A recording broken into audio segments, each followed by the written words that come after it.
Sabe uma coisa que sempre me impressiona? Como um mesmo texto, lido por duas pessoas diferentes, pode levar a conclusões totalmente opostas. Totalmente. E às vezes com consequências bem reais, né? Exato. Consequências que mudam a vida de alguém. Parece que existe uma arte mesmo em decifrar um texto antigo, principalmente um que é sagrado para tanta gente. Pois é, e é exatamente nesse ponto que a gente vai mergulhar hoje.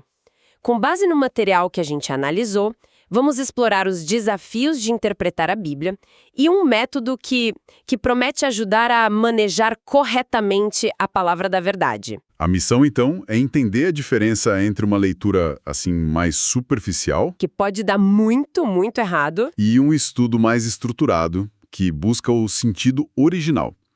E para mostrar o tamanho do problema, o material já abre com uma história que, olha, é inacreditável. A melhor parte. Um jovem casal, recém-casado, procura o pastor. E o pastor percebe na hora que eles não combinavam em nada. Ele foi direto, perguntou: o que, em sã consciência, levou vocês a se casarem? E a resposta deles é o ponto de partida de tudo, né? O marido, super sério, responde que foi por causa de um sermão sobre a conquista de Jericó por Josué. Sei. A história das muralhas. Isso. Aparentemente, o pastor da igreja deles ensinou que, se um homem reivindicasse uma moça e rodeasse ela 7 vezes, os muros do coração dela iam cair e ela aceitaria o pedido. Não acredito. E o rapaz fez exatamente isso. Eu fico só imaginando a cena, sabe? Querida, eu te rodeei 7 vezes, agora os muros do seu coração precisam cair. É uma cantada que exige um preparo físico, no mínimo. Brincadeiras à parte, o mais chocante que o texto menciona é que não foi só ele. Vários outros casais naquela igreja se casaram pelo mesmíssimo motivo. Nossa. Sim, eles transformaram uma estratégia de guerra do Antigo Testamento num manual de paquera. É um caso extremo, claro, mas ilustra perfeitamente o perigo. Então vamos lá. Como é que uma passagem sobre uma batalha virou um conselho amoroso? Esse caso de Jericó é a porta de entrada para o nosso primeiro ponto: os perigos de uma interpretação, digamos, criativa demais. O material que a gente leu usa uma imagem muito boa para explicar isso, tirada de uma carta do apóstolo Paulo. Ele diz que o bom obreiro deve manejar corretamente a palavra da verdade. O fascinante é que no grego original, essa expressão manejar corretamente significa literalmente cortar em linha reta. Cortar em linha reta. Faz sentido. É uma imagem bem concreta. Muito.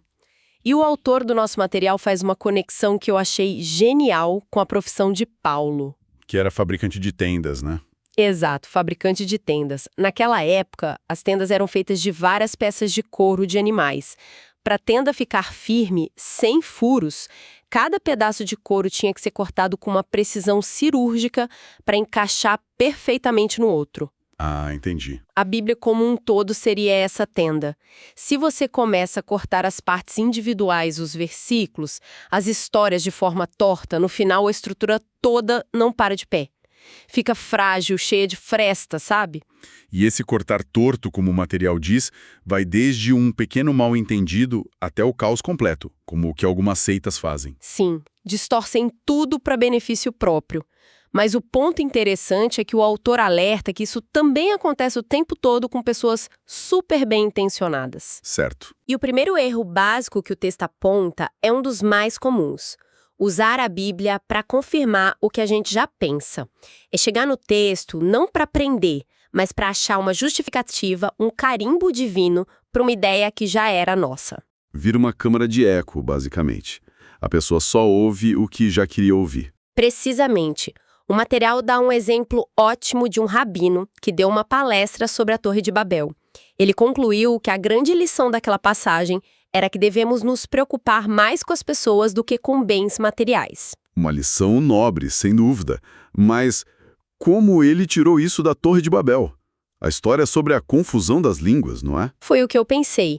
Ele se baseou numa pesquisa que fez no Talmud, que descrevia que os capatazes da obra ficavam furiosos quando um tijolo caía do alto da torre. Uhum. Mas nem ligavam se o operário caísse e morresse. A lição dele era sobre a desumanidade dos construtores. Entendi. A lição em si é válida, mas a fonte parece um pouco forçada. E esse é o ponto central que o nosso material levanta. A questão não é se a lição do rabino era boa ou ruim.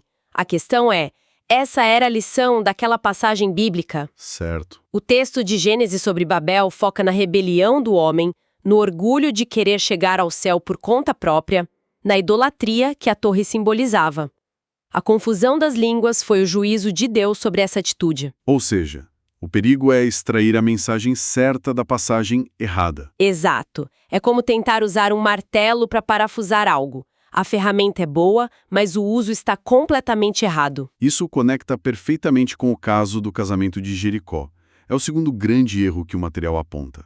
A tendência de espiritualizar ou alegorizar tudo. Pegar uma história real e transformar numa grande metáfora. Exato. E o autor conta outra história pessoal que ilustra isso de forma até cômica. Ele estava numa conferência e um dos palestrantes fez uma pregação sobre a ressurreição de Lázaro. Ok? A conclusão do sujeito foi que Lázaro, na verdade, era um símbolo da igreja e sua ressurreição era uma figura do arrebatamento dos cristãos no fim dos tempos. Nossa! E qual foi a reação do autor? A melhor possível. Ele disse diplomaticamente: duvido que qualquer pessoa tenha visto isso no texto antes. Você é o primeiro. Que resposta genial! É a forma mais educada possível de dizer você inventou isso completamente, né?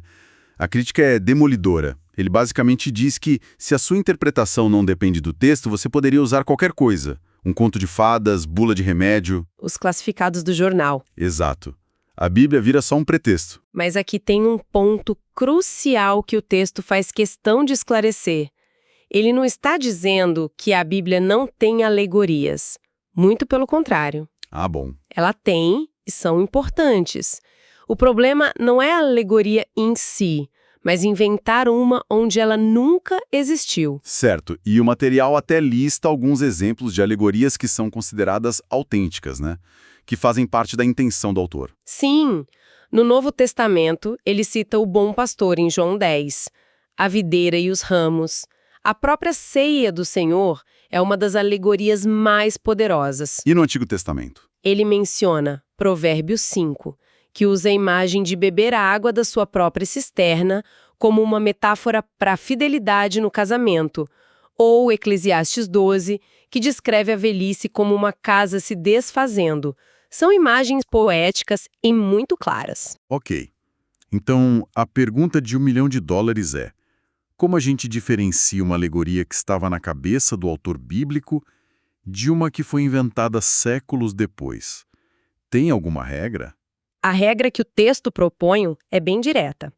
A gente precisa se perguntar se o autor original tinha a intenção de que aquela passagem fosse lida de forma simbólica. E como saber isso?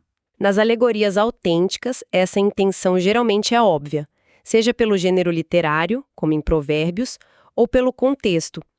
Jesus, por exemplo, muitas vezes dizia: o reino dos céus é semelhante a... Ele anunciava a alegoria. Entendi. A recomendação do autor é: se não for evidente que é uma alegoria, trate o texto literalmente. A chance de cortar torto é muito menor. Certo.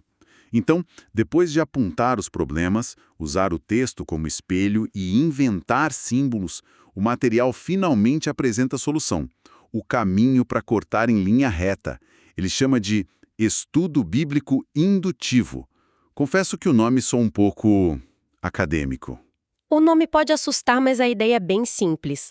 O raciocínio indutivo é tipo o que um detetive faz. Ele chega na cena do crime sem uma teoria pronta. Certo. Primeiro ele observa os detalhes, a posição do corpo, a arma, as pegadas. Ele coleta as evidências específicas e só depois, com base nelas, ele constrói uma teoria geral sobre o que aconteceu. Faz sentido. É o oposto do dedutivo, onde você já chega com uma regra geral na cabeça, o mordomo é sempre o culpado, e tenta encaixar os fatos nela. No estudo bíblico, seria chegar ao texto sem a conclusão já pronta na mente. Exatamente. Em vez de começar com a pergunta como posso usar esse texto para provar que estou certo sobre X, a gente começa com o que esse texto está realmente dizendo. E o método proposto para fazer isso tem 4 passos bem práticos. Ok, vamos a eles. Qual o primeiro passo desse trabalho de detetive? O primeiro passo é a observação. E a parte mais trabalhosa. Significa simplesmente ler e reler na passagem várias vezes, com atenção máxima aos detalhes. É fazer as perguntas básicas. Quem escreveu? Para quem? Onde eles estavam? Quando isso aconteceu? Qual era o contexto cultural? É um trabalho de coletar dados brutos, sem julgar ou interpretar ainda. E depois de coletar todas as pistas, aí sim vem a interpretação. Sim, o segundo passo é a interpretação, mas aqui vem a parte mais contraintuitiva da proposta. Faça o seu próprio trabalho antes de correr para ver o que os especialistas e os comentários bíblicos dizem. Espera aí, mas isso não é um pouco arriscado? E se a pessoa interpretar tudo errado por conta própria? Não seria perda de tempo? É uma objeção válida, mas a ideia não é que a sua interpretação individual seja a palavra final. A ideia é que você se esforce, que você lute com o texto primeiro. Isso te força a pensar por si. E as ferramentas são simples. Sublinhar palavras que se repetem, tentar reescrever um versículo com as suas próprias palavras. Para ver se entendeu de verdade. Isso.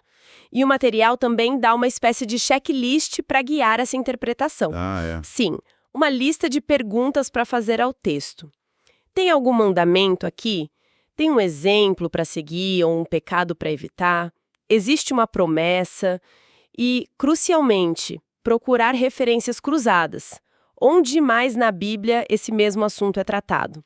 Isso funciona como um controle de qualidade, sabe? Para garantir que a sua interpretação de uma parte não contradiga um todo. Entendi. Então, primeiro a gente observa, depois tenta interpretar com as próprias ferramentas. Só aí é que vamos ver o que os outros pensam. Exatamente. O terceiro passo é a avaliação. Agora sim é a hora de pegar os comentários, ler o que os estudiosos dizem e comparar as suas conclusões com as deles. Mas você chega a essa etapa com a mente preparada, com suas próprias perguntas. Não é mais um receptor passivo. De jeito nenhum. O texto até usa uma frase ótima. A Bíblia é um ótimo comentário sobre os comentaristas. Ou seja, eles também precisam provar o que dizem com base no texto. E por fim, o quarto passo que o material diz ser o mais importante de todos. A aplicação. O autor é muito direto aqui. Ele diz que os outros 3 passos são um exercício acadêmico inútil se não levarem a este. Ele cita de novo aquela carta que diz que as escrituras são úteis para ensinar, repreender, corrigir e instruir. A palavra-chave é útil. O conhecimento precisa servir para alguma coisa. Isso.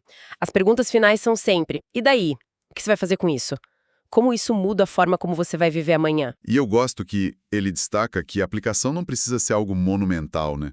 Pode ser uma coisa pequena, que muda uma conversa no trabalho, o jeito de responder o seu filho. Exatamente. A verdade se tornando prática no dia a dia. Então, olhando para trás na nossa conversa, a gente começou com uma história de casamento super bizarra baseada em Jericó e terminou com um método de detetive de 4 passos: observar, interpretar, avaliar e aplicar. A grande virada de chave parece ser essa mudança de uma leitura passiva para um engajamento ativo, que tem o poder de nos transformar. É a diferença entre cortar torto e cortar reto. Exato. Acho que o resumo perfeito é esse. O objetivo de um método assim é impedir que a Bíblia se torne só um espelho onde a gente vê o reflexo das nossas próprias ideias. A meta é permitir que o texto nos confronte, nos ensine, nos corrija.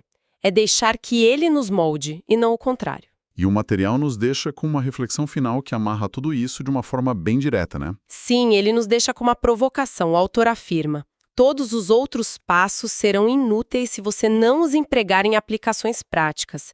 Isso levanta uma questão que fica ecoando. Se o conhecimento que a gente adquire, seja da Bíblia ou de qualquer outra fonte, não produz uma mudança real e prática na nossa vida, qual é, no fim das contas, o valor desse conhecimento? É algo para se pensar.